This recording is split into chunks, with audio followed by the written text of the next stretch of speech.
আসসালামু আলাইকুম সবাইকে। আশা করি সবাই খুবই ভালো আছো। আজকে আমাদের ভিডিও টপিক হচ্ছে এইচএসসি বোটানির আ অণুজীব অধ্যায়ের ভাইরাস টপিকের ভাইরাসের গঠন সম্পর্কে। ঠিক আছে? ২ ধরনের। হ্যাঁ, একটা হচ্ছে ভৌত গঠন, একটা হচ্ছে ভৌত গঠন, আরেকটা হচ্ছে রাসায়নিক গঠন। ভৌত গঠন বলতে কি? তার বাইরে দেখতে কিরকম, তার আবরণ কি, হ্যাঁ? তার আবরণ কি, তার ভিতরে কি আছে এগুলো। রাসায়নিক হচ্ছে এই যে বাইরের আবরণ বা ভিতরের আবরণ এইগুলোর রাসায়নিক উপাদানগুলো কী, কী? মানে কী, কী দিয়ে গঠিত। তাহলে প্রথমে ভৌত উপাদান বলি। ভৌত কী, কী? ভৌত গঠন হচ্ছে ২ প্রকার। একটা হচ্ছে নিউক্লিক অ্যাসিড আর সেটাকে ঘিরে যেটা আছে সেটা হচ্ছে ক্যাপসিড। তাহলে আরও ভিতরে যাই। Nucleic acid. নিউক্লিক অ্যাসিড কিসে থাকে? কেন্দ্রে থাকে, হ্যাঁ? এটা একটা ভাইরাস হতে পারে। এই ভাইরাসের কেন্দ্রে ধরো এই যে ২ টা নিউক্লিক অ্যাসিড। এখন এই নিউক্লিক অ্যাসিডের একটা স্পেশাল ক্যারেক্টারিস্টিক কি? হয় ডিএনএ হবে অথবা আরএনএ হবে। আমাদের মানুষের নিউক্লিক অ্যাসিডে ডিএনএ, আরএনএ দোনোটাই থাকে। বেশিরভাগই প্রাণীর ডিএনএ, আরএনএ দোনোটা থাকে। কিন্তু ভাইরাসে এটা একটি স্পেশালিটি যে ও ডিএনএ অথবা আরএনএ থাকবে। তারপর তারপর নিউক্লিক অ্যাসিড তো গেল। এখন এই নিউক্লিক অ্যাসিডকে যে ঘিরে আছে সে আবরণটার নাম কি? সেই আবরণটার নাম হচ্ছে ক্যাপসিড। এটা খুবই গুরুত্বপূর্ণ একটা টপিক। এটা কি কেন্দ্রকে ঘিরে রাখে? হ্যাঁ, এটা একটা কি? এটা মেইনলি হচ্ছে প্রোটিন। ভাইরাস মেইনলি প্রোটিন দিয়ে গঠিত। মনে রাখার চেষ্টা করবে ভাইরাস প্রোটিন দিয়ে গঠিত। হ্যাঁ? ফানজাই যেরকম কাইটিন দিয়ে গঠিত এরকম কেন্দ্রকে ঘিরে থাকে। তারপরে ভাইরাসের আকার আকৃতি সে কী করবে? ভাইরাসের আকার আকৃতি নিয়ন্ত্রণ করবে, যেহেতু আবরণ গঠন করতেছে, হ্যাঁ, কেন্দ্রকে রক্ষা করতেছে, ভাইরাসের আকার আকৃতি নিয়ন্ত্রণ করবে। এটার যে সাব ইউনিট, হ্যাঁ, বা একক, সাব ইউনিট বা এককটা কি? ক্যাপসোমিয়ার। এটা এমসিকিউতে চলে আসতে পারে। সিটের সাব ইউনিট কি? তখন ইজিলি আনসার করতে পারবে ক্যাপসোমিয়ার। হুম তাহলে ভৌত গঠন গেল। এবার আমরা যাই রাসায়নিক গঠনে। রাসায়নিক গঠনও সেম, প্রায় সেম জিনিস। কারণ ভাইরাসকে আমরা জানি ভাইরাস তেমন একটা মানে সুগঠিত কোনো একটা অঙ্গাণু না, হ্যাঁ? তেমন কোনো উপাদান নাই। তাই ভৌত আর রাসায়নিক গঠন দোনোটা দেখতে সেম হতে পারে, কিন্তু কিছুটা ডিফারেন্স আছে।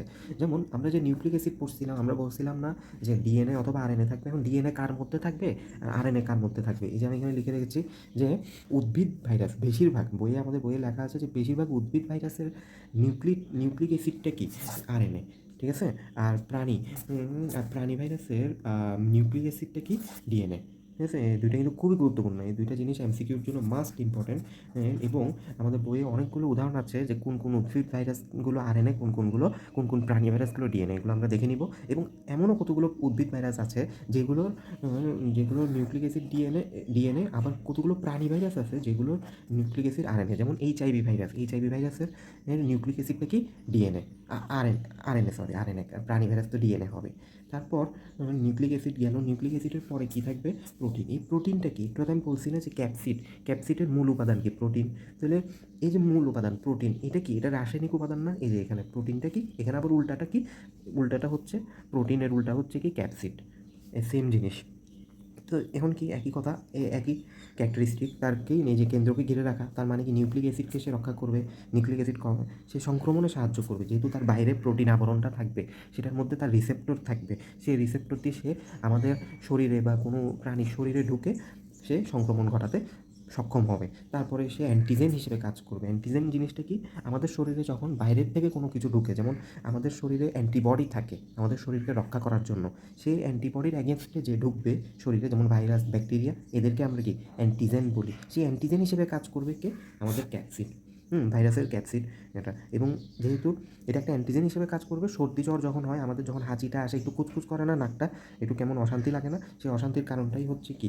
এই সর্দি জ্বরে হাঁচির উদ্রেক ঘটায় কে? মানে এই অশান্তির কারণটাই হচ্ছে ক্যাপসিড, যেহেতু সে একটা বাইরের আবরণ।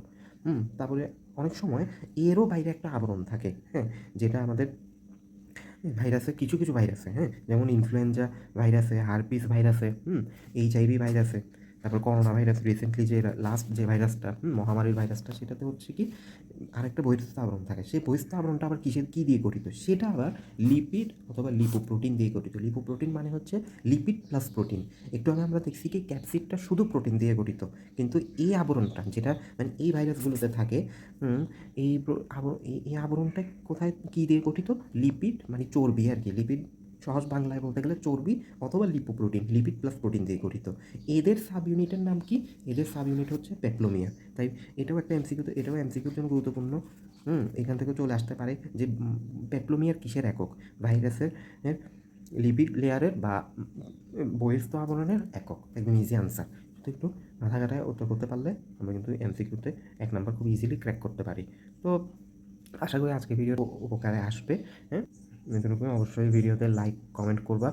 নেক্সট ভিডিওটা পেতে হলে আমাকে সাবস্ক্রাইব করবা। আসসালামু আলাইকুম, থ্যাংক ইউ ভেরি মাচ।